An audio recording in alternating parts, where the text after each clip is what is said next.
Toy Story 3 is a computer animated movie that stars the voice talents of Tom Hanks, Tim Allen, Don Rickles, John Ratzenberger, Wallace Shawn, Blake Clark, John Morris, Estelle Harris, Joan Cusack, Jodie Benson, Ned Beatty and Michael Keaton. Cinematography is by Jeremy Lasky, with music and songs by Randy Newman. The movie is written by John Lasseter, Andrew Stanton, Lee Unkrich and Michael Arndt. The movie is directed by Lee Unkrich, a co-director of Toy Story 2, Finding Nemo and Monsters Inc. What's the story? In Andy's imagination, we're in the Wild West. Mr. Potato Head, voiced by Don Rickles, steals bags of money from a train and breaks out onto the roof. He is immediately caught by Sheriff Woody, voiced by Tom Hanks, but Mrs. Potato Head, voiced by Estelle Harris, attacks Woody with nunchucks and knocks him off the train. Luckily, Woody is saved by his trusty steed, Bullseye, and his companion, Jessie the yodeling cowgirl, voiced by Joan Cusack. Mr. Potato Head causes more trouble for Woody by blowing up the bridge ahead before he and Mrs. Potato Head jump into a Barbie Corvette driven by their 3 adopted alien kids. How will Woody save the train full of orphan trolls? Woody jumps onto the train and puts on the brakes, but it doesn't stop the train from plunging into the ravine. But what's this? It's Buzz Lightyear, voiced by Tim Allen, to the rescue. Using his jetpack wings and unbelievable strength, Buzz catches the train and all its carriages. When Buzz, Woody and Jessie catch up to Mr. Potato Head later, Slinky the dog, voiced by Blake Clark, and Rex the dinosaur, voiced by Wallace Shawn, are brought into the story. But then Ham the piggy bank, voiced by John Ratzenberger, hovers over all of them in a giant spaceship in the shape of a giant pig. While restrained by 1,000 monkeys, Buzz shoots his laser at Woody's sheriff badge. This ricochets up and destroys Ham's spaceship. Mission complete. Andy's mom, voiced by Laura Metcalf, records Andy, voiced by Charlie Bright, playing on her video camera. A series of subsequent videos play as we listen to You've Got a Friend in Me, performed by Randy Newman. The videos are meant to signify that Andy is getting older. One day, all the toys are inside Andy's toy box. The sergeant, voiced by R. Lee Ermey, and his remaining soldiers have been sent out on a mission and they return with Andy's cell phone. The toys use another phone to call Andy's phone. The plan is to get Andy to open the box and play with the toys again. Andy, voiced by John Morris, opens the box and he retrieves his phone.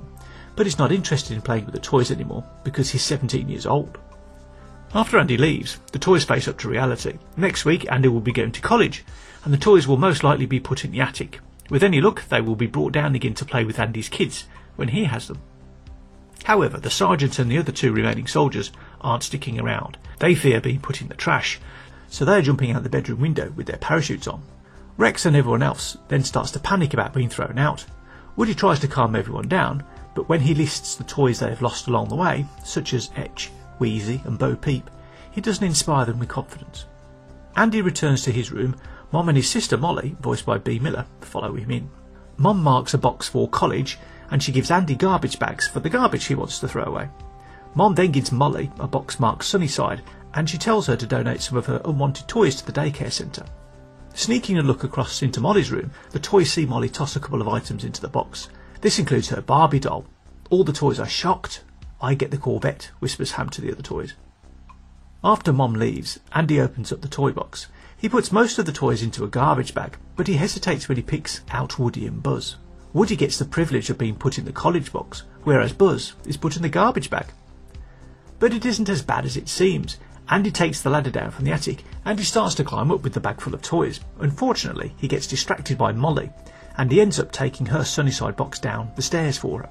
The garbage bag with the toys in gets left in the hallway and the attic ladder coils back up and closes by itself. When Mom walks into the hallway, she naturally assumes that the bag is to be thrown out as garbage. Watching all this is Woody. Keen to save his friends, Woody whistles for Buster the dog.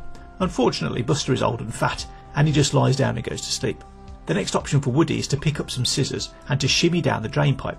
But Woody gets to the street too late. The garbage bags have been thrown into the garbage truck and crushed. But the toys are safe because they sneak into the open garage using an upturned recycling box. They must have got out of the garbage bag in the nick of time. Woody sees this and he sighs relief. Over in the garage, the toys try to come to terms with being thrown out with the garbage. While the toys debate what to do, Jessie spots that the box for Sunnyside is in the car. This is the answer to their prayers. But as the toys get inside the box, Woody arrives. Woody tries to explain that Andy meant to put them all in the attic, but no one believes him. Andy's moving on, says Jessie. It's time we do the same. Before Woody can say anything else, Mom arrives. She closes the trunk, starts the car and drives everyone away. During the journey, the other toys try to comfort Barbie, voiced by Jodie Benson. Barbie is distraught over being thrown away. Woody gets in the box and tells the other toys that they should come back to Andy's house because daycare is only for washed up toys with no owners. This sets Barbie off again. Sometime later, Mom drops off the box of toys at the Sunnyside Daycare Centre. She stops for a quick chat with an old friend, voiced by Laurie Allen, and her young daughter, Bonnie, voiced by Emily Hahn. Bonnie's mom puts the box in the butterfly room. It's a room filled with children playing quietly with various toys. The toys in the box can't believe their luck. The bell goes for recess and the adult in the room lets the kids outside. Rex gets impatient to see what's going on and he moves to the front, but his weight tips the box over. The toys spill out all over the floor. When the toys come to their senses, they see hundreds of other toys staring at them awkwardly. A Jack in the Box exclaims, "New toys!" and everyone cheers. After a few moments of making new friends, a truck pulls up carrying a purple teddy bear called Lotso, voiced by Ned Beatty. Lotso is the toy in charge of Sunnyside. He officially welcomes the new toys and tells them that being donated will be the best thing that ever happened to them. Lotso wants to get the new toys settled in, so he calls up to a huge mansion dollhouse nearby. Ken, voiced by Michael Keaton, emerges from the penthouse and comes down in the exterior lift. When Ken spots Barbie, everything runs in slow motion. When Ken introduces himself to Barbie, she can't help but feel they've met before. Ken and Lotso take the toys on a quick tour, which ends up in the Caterpillar room. Before Ken goes, he invites Barbie to come and live in his dream house. He feels that they were made for each other. Barbie feels the same way, so she goes with him. Before recess ends, Woody has one last try at convincing the others to come back with him to Andy's house. Of course, the toys don't want to leave, not even Buzz. When Buzz offers his hand for Woody to shake, Woody is so bitter he doesn't take it. At least Bullseye wants to go with Woody.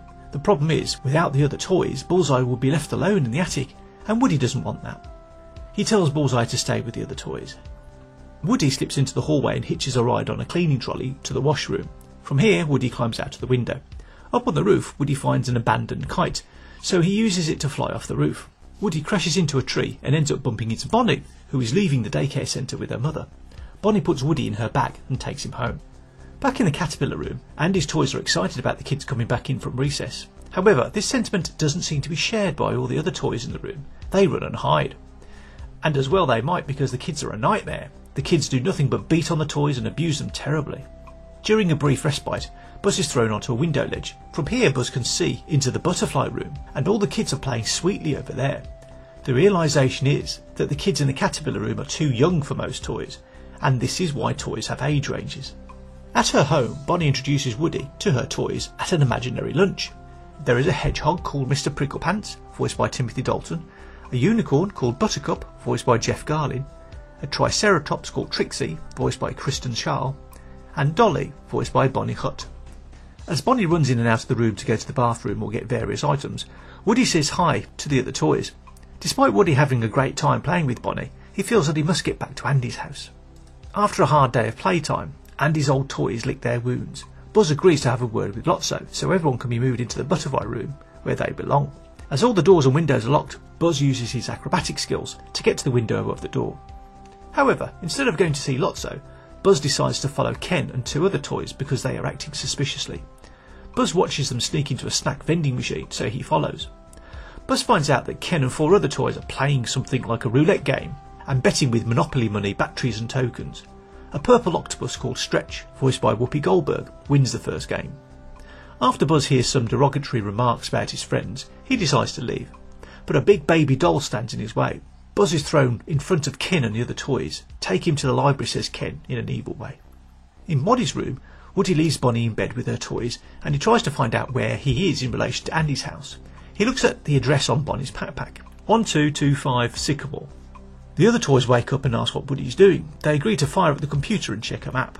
In the library, Lotso arrives and demands that Buzz be untied. Lotso is impressed with Buzz's initiative and he agrees to let Buzz move to the butterfly room. But Lotso's invitation does not extend to Buzz's friends. This is because the newer toys must spend some time in the Caterpillar room for the good of the community. It's only fair that the newer and stronger toys take on the hardships that the rest of the toys can't take on anymore. While Buzz agrees this makes sense, he can't leave his friends. But this is not what Lotso wants to hear, so he asks a bookworm toy, voiced by Richard Kind, to find the instruction leaflet on Buzz Lightyear. With the other toys holding Buzz down, they switch Buzz back to his original factory settings. In the caterpillar room, Mrs. Potato Head finds out that she is able to see into Andy's room. This is because one of her eyes is under Andy's bed. From what she sees, Mrs. Potato Head deduces that Woody was telling the truth about Andy wanting to put the toys in the attic, because Andy is looking for them. With the daycare centre not being the paradise they hoped for, the toys are keen to return to Andy's house. Lotso, Ken and the others enter the caterpillar room. When Andy's toys tell Lotso they have to go home to Andy, Lotso tells them they are going nowhere. He uses Buzz to teach them a lesson and keep them in order. Buzz has been told that Andy's toys are agents of the evil Emperor Zurg. Andy's toys are rounded up and put into baskets and cages on shelves. Barbie puts in an appearance, and she asks Ken why her friends have been treated so badly. Disgusted, Barbie tells Ken that they are through, so Buzz puts her in a cage with the others. Buzz then gives a parody of the speech given by Carr, played by Clifton James, from the 1967 prison movie Cool Hand Luke. Buzz warns the toys to behave or they will spend the night in the sandbox. With the help of Bonnie's toys, Woody uses the computer to determine that Andy's house is not far away. As he prepares to leave, Woody casually mentions that he left his friends at Sunnyside. Dolly and the other toys are astonished that he managed to escape Lotso. Woody doesn't understand because he met Lotso and he seemed nice. Mr. Pricklepants introduces Chuckles the Clown, voiced by Bud Lucky. Chuckles tells a sad story of how he, Big Baby and Lotso used to belong to a girl called Daisy. One day, the toys were accidentally left at the side of the road, and by the time they all made it back home, Daisy had been given a replacement Lotso bear. Feeling rejected, Lotso took over Sunnyside and rigged the whole system. The next morning, Woody stows away in Bonnie's backpack and gets to Sunnyside. He crawls along the suspended ceiling to the caterpillar room. From a secret hiding position, Woody is able to witness firsthand the way the little monsters treat his friends. Also hiding nearby is a chatter telephone, voiced by Teddy Newton. Woody asks for Chatter Telephone's help to figure out a plan that will allow his friends to escape Sunnyside. Chatter Telephone tells Woody what he wants to know about the security at Sunnyside. Woody's number one priority is to get rid of the toy monkey that watches over all the CCTV cameras. During recess, Woody meets up with his friends and he fills them in on his plan to escape.